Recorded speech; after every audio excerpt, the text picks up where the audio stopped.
warahmatullahi wabarakatuh. Selamat siang para mahasiswa Universitas Nusa Putra, khususnya program studi PGSD Universitas Nusa Putra. Hari ini Bapak akan menyampaikan mata kuliah pembelajaran bahasa Indonesia di kelas tinggi yang akan membawakan tema yaitu tentang pembelajaran bahasa Indonesia terpadu. Sebagaimana kita ketahui bahwa pembelajaran bahasa Indonesia di sekolah dasar tentunya ini menyangkut pada atau terkait dengan mata pelajaran yang lainnya yang kita pahami sebagai pembelajaran bahasa Indonesia terpadu pada semua bidang studi, kemudian juga pembelajaran bahasa Indonesia melalui bidang studi. Dasar pemikiran dari pembelajaran bahasa Indonesia terpadu ini adalah yang pertama, bahwa bahasa Indonesia sebagai bahasa pengantar pendidikan. Tentunya sebagai pengajar atau para guru dalam menyampaikan materinya menggunakan bahasa Indonesia yang baik dan benar. Yang kedua, bahwa guru sekolah dasar adalah guru kelas yang dimana mereka memegang seluruh mata pelajaran di kelas tersebut. Kemudian yang ketiga, bahwa pendidikan merupakan mendidik manusia secara utuh untuk menjadikan manusia Pancasilais. Yang keempat, pemahaman fungsional dalam kegiatan belajar mengajar. Kita pahami bahwa prinsip keterpaduan pembelajaran bahasa dan sastra Indonesia itu erat kaitannya antara atau ada hubungannya antara menyimak dengan berbicara, menulis dengan membaca. Itu konsep awal dari keterkaitan 4 keterampilan berbahasa dan juga berpengaruh terhadap kesastraan ya atau sastra.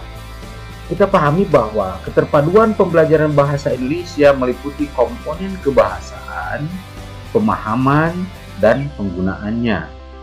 Kemudian yang kedua, pada suatu pertemuan, guru dapat memfokuskan pada satu komponen saja.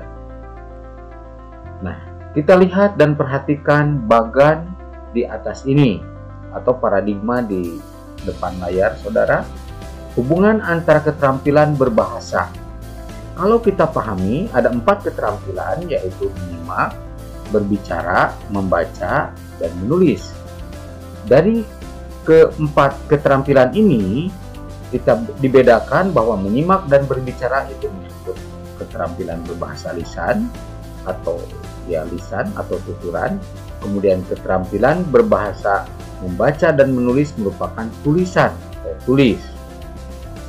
Nah, menyimak dan berbicara ini merupakan keterampilan reseptif. Kemudian membaca dan menulis merupakan keterampilan produktif. Kalau kita pahami dari bagan di bawah ini atau materi yang disampaikan dalam teori pembelajaran bahasa Indonesia terpadu ini, bahwa yang pertama ada hubungan antara membaca dan menulis. Yang kedua, hubungan antara berbicara dan menulis. Yang ketiga, hubungan antara menyimak dan berbicara. Yang keempat, hubungan antara menyimak dan membaca.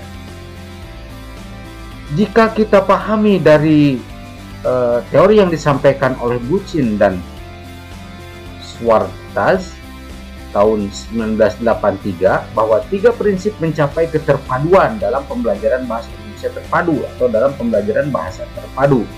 Yang pertama, keefektifan komunikasi secara luas sebagai tujuan pembelajaran bahasa. Yang kedua, situasi pembelajaran menurut konteks. Yang ketiga, memaksimalkan antar keterampilan berbahasa sebagaimana kita pahami dalam paparan sebelumnya. Itu yang bisa Bapak sampaikan di sesi kelima ini dalam pembelajaran bahasa Indonesia terpadu ini. Selamat belajar, selamat mendalami materi-materi bahasa Indonesia. Assalamualaikum warahmatullahi wabarakatuh.